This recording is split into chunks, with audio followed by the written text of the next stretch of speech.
Pinagkumpara ko nga yung Diwata Pares at Rosmar Pares. So since nakapunta na ako kay Diwata, sa our mansion Tagaytay naman ako pupunta para matikman yung Rosmar Pares. So nakita nyo naman, nandyan yung sports car nila. So ibig sabihin nandyan sila, pero hindi na namin sila inabala. So pagpunta nyo nga dyan, hindi na bukas yung swimming pool kasi nga nabalita na sila na, diba?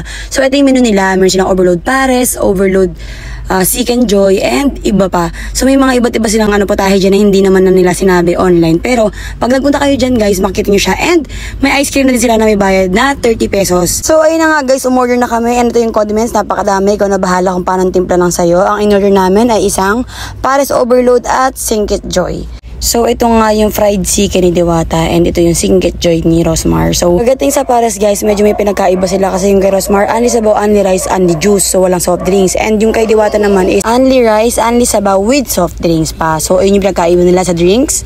And ayan, pagdating naman sa lasa is mas malinamnam yung kay Rosmar kaysa kay Diwata. Pero guys, yung kay Diwata mas malaki siya kaysa doon sa chicken ni Rosmar. So sa lasa, siguro mas may points yung kay Rosmar. Pero kung sa laki at sa sulit, kay pa din, kay Diwata pa din. And tinan nyo yung rice nila, Java rice siya na color orange, pero wala naman siyang ganong kalasa, wow factor. Parang plain rice lang na may kulay. So ito namang Pares niya guys, ni Rosmar.